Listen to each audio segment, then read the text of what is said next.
Almost there, Richard? Almost there.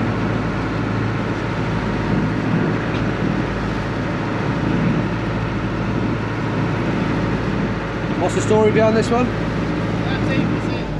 She, I think, had been bombing Lorient, somewhere down that way, and they were badly damaged by the aircraft fire or attack, and they had to ditch Piccadilly Commando, the name of the plane. I think she had a crew of 10, but actually 11 people were saved because one of the aircraft engineers decided that he would sneak aboard and go on a flight, but he chose the wrong one. So the story goes. Yeah. So, Piccadilly Commando. 20 metres. 20 metres. Readjust the shot. Take the slack out. Stand by! No, it's going. This is a tiny, tiny wreck of a plane.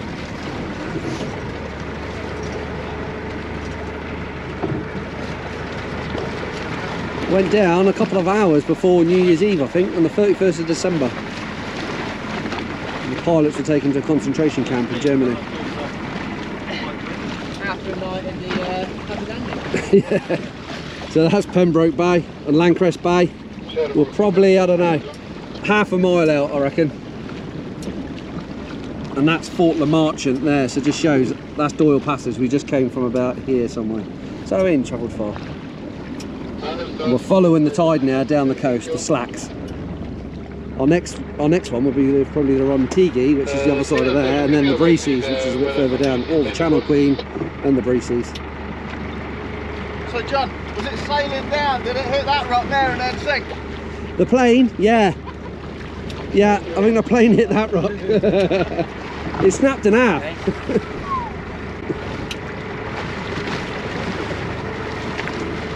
I can't find anything on the sounder. Yeah, there's not much. Hey? I don't know which rock they were on actually. Yeah, they were found on a rock. Maybe there's a high tide, maybe it's that one over there. I don't know. This might be a chop the shot in, we swim down and see if we can find it. Not showing absolutely nothing, but it doesn't surprise me. It's so small.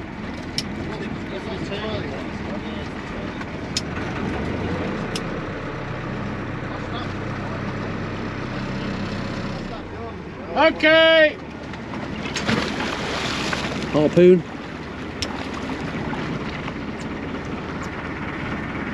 Let's get ready. Welcome back for our second dive. This is onto the Piccadilly Commando, which is a flying fortress from the American Air Force, shot down in World War II after a bombing mission. As you've seen just now on the sounder, this plane doesn't show up very tall on the seabed, so it doesn't show up that much. You see Moley here doing a technique that most divers do, where they've run a line out from the anchor and they're just doing large circles. He's been down here probably 3 or 4 minutes on his own already.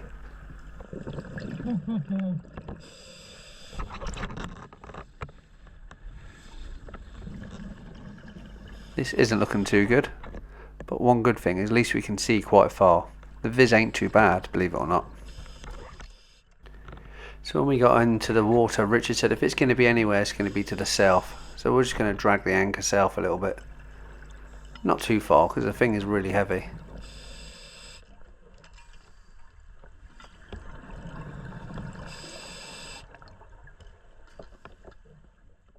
So that shadow that's just right on the edge of your vision, it actually doesn't matter how long you swim into it, it still seems to be there.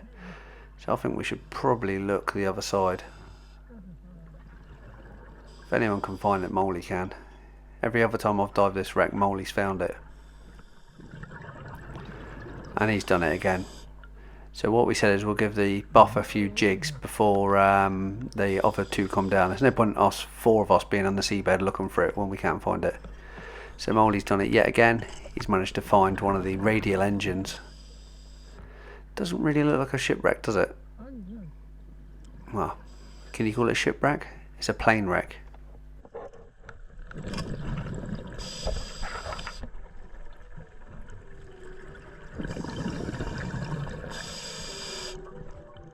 I'll do what I normally do and just leave Molly to deal with all of that, to tie in. Let's try and clear a space for him to tie onto though. So this is one of the ends of the radial engine, one of the cylinders. We're just going to take a tie around this. I'm going to clean the stuff out of the way so you can have a good look.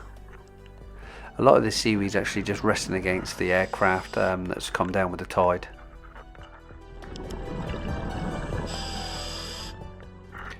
We got exactly the same scenario as we had on the Vedanta, but it's just the wrong time of year to be looking at these shipwrecks. Anything less than 20 metres in the summer months is absolutely covered in weeds. This is more of an autumn or possibly a winter dive.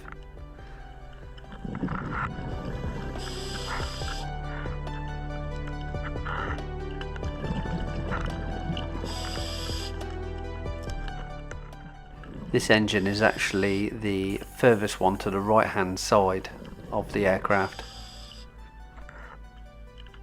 laying out on the sand, probably 3 or 4 metres away from the actual aircraft.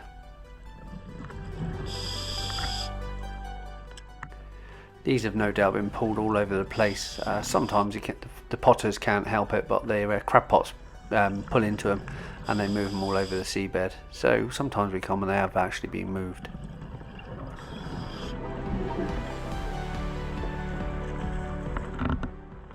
It's a bit worrying the other two haven't calmed down yet, even though we jigged about 3 minutes ago. What's Molly found? Oh, this is a bit of the fuselage, some of the aluminium. Some of it's still on the seabed, just laying on the sand. You can see Molly's pointing out the rivets. What we tend to do is jam them back under the debris that we find, the larger pieces. Otherwise they do tend to roll off in the tide. So, just saying to Molly, this is where the fuselage is, and here's another engine. So we're going to give this a clean up and have a little look. If I remember rightly, there was a load of fishing gear attached to this one on a previous dive. It was a long time ago, probably 2 years ago now. So I did say next time I'm down here I'm going to give it a good clean up. Try and cut a load of the fishing gear off.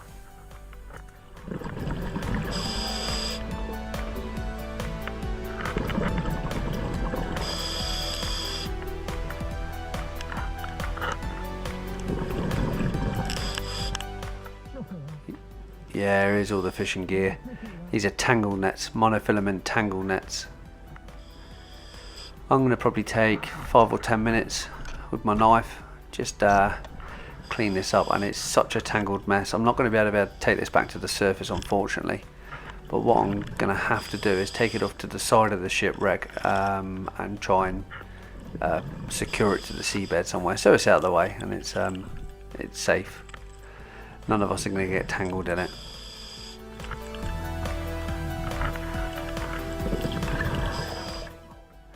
Paul's finally down here. Just Matt to come down now. Anyway, I'm going to turn the camera off while I give this a good trim, a good clean up. So there we go, it's come off as a massive lump. There's even a rock attached to the actual debris as well. So even though there's floats on it, this will not float away, and I'm sure it'll be quite safe away from the shipwreck here, or away from the plane wreck. So I'm going to head back to the location. There's a load of framework here. This thing here is actually a fuel tank, so they were long range bombers, and these are actually rubber, these things, and these would have been in the fuselage and in the wings as well.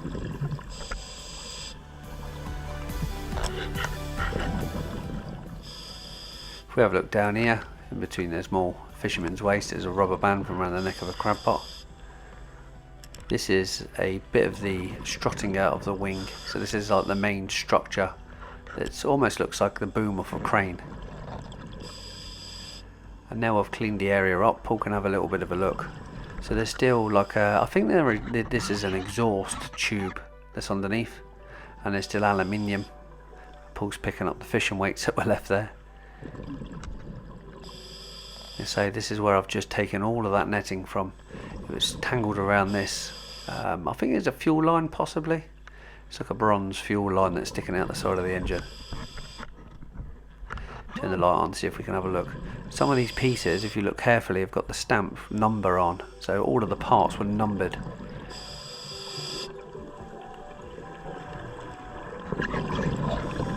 Let's take a look at this tube underneath.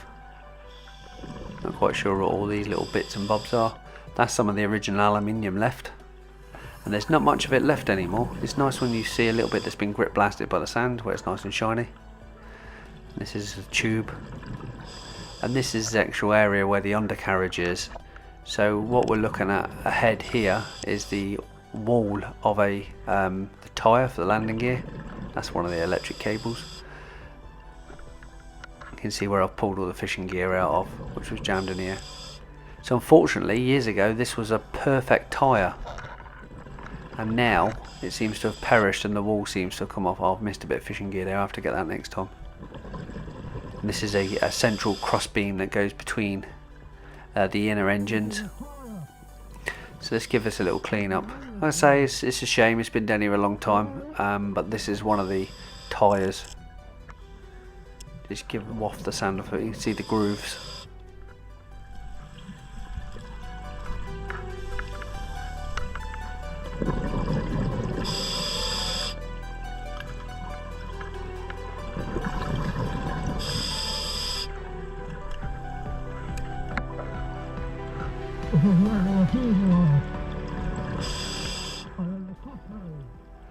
So the story goes that this actually snapped in half. So forward of this cross member is towards the cockpit, and everything on the back has basically disappeared. So there's probably the tail gunner's probably in the sea somewhere. I don't know, half a mile back or somewhere. Never been found. There's also another plane that's lost called the Speedball at the same time. There's me just pretending I'm driving the plane, just so Matt knows where the cockpit was. And he's pretty much doing the same as me, just trying to clean it up and get rid of all the stuff that shouldn't be on it. If you left all the fishing gear on, it's just unneeded drag as the tide goes past it. This is another rubber fuel tank, and there's also a couple more out on the wings, which is this one. As I turn back, I'm down what would be the port side of it, as we come down to another 2 radial engines, and here you can see a Hamilton standard propeller that's still left. There's an engine, which is the outer engine, the 3 blades for the Hamilton standard.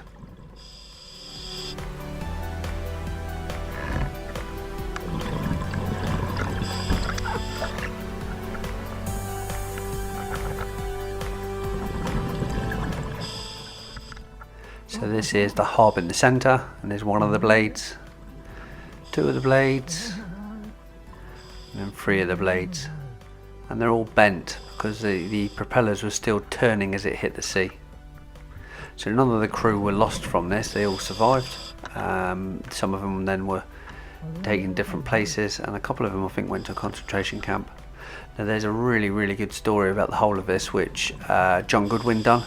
He done it in a Channel Island occupation book, and John Goodwin's done so much, and such a great story of capturing all this. Again, completely tangled up with crab pots, rope, and I wish I had some more air, because we could have cleaned this, but I've got well, I didn't say got no air left because I wouldn't be down here, but I've got very little air left.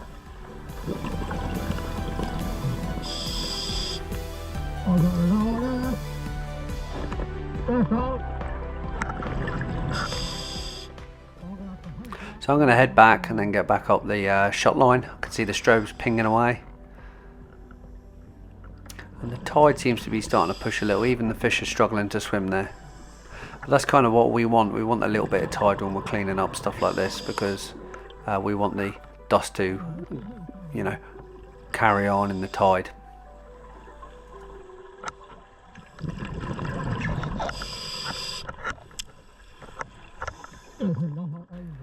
Here's the last of the engines now. I think we've seen all 4.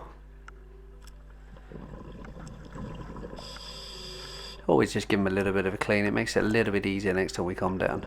But we might not be down here for a year or so. So I can't pull that because that's a load of debris from fishermen. And Matt's just pointing out that the props there, which we already had a little look at. This one's actually quite a nice engine really, because it's still got the cowling behind. So sometimes you come down and this is all shiny silver in the winter. But yeah, again, look at all that pot rope. It makes me want to clean all that off and get rid of it. There's Molly just explaining there's a parachute. So this parachute's been here for a long time. It's all tangled up and nothing you can do with it. It's actually looks alright for given its age. Basically we just leave it there. Sometimes we put sand back on top of it to try and preserve it for a little bit longer.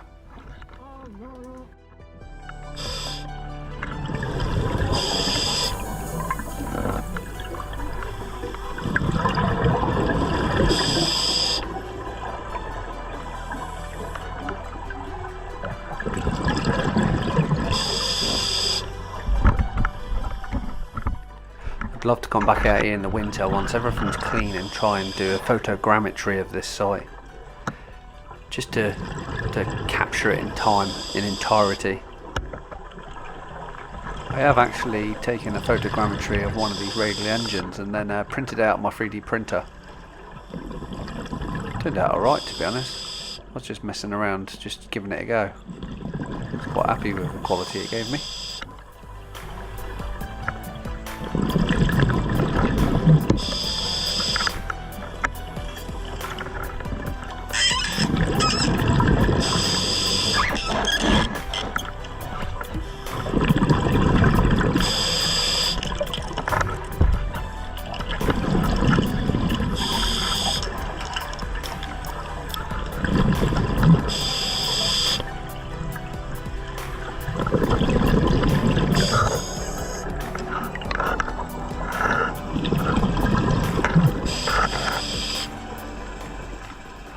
Sad how little's left of this plane now.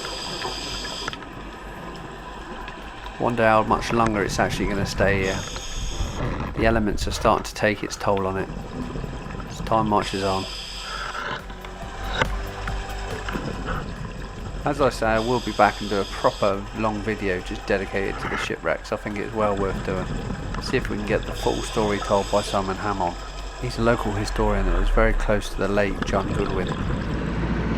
So I was joking there that Moley managed to find it. That's probably about his 3rd or 4th time, and he's done it again. Good old Mole, he finds it. Got the nose for it. Thanks for joining us on another dive. Drop a comment in if you'd like to see another longer video on this shipwreck. And we'll see if we can get Simon involved.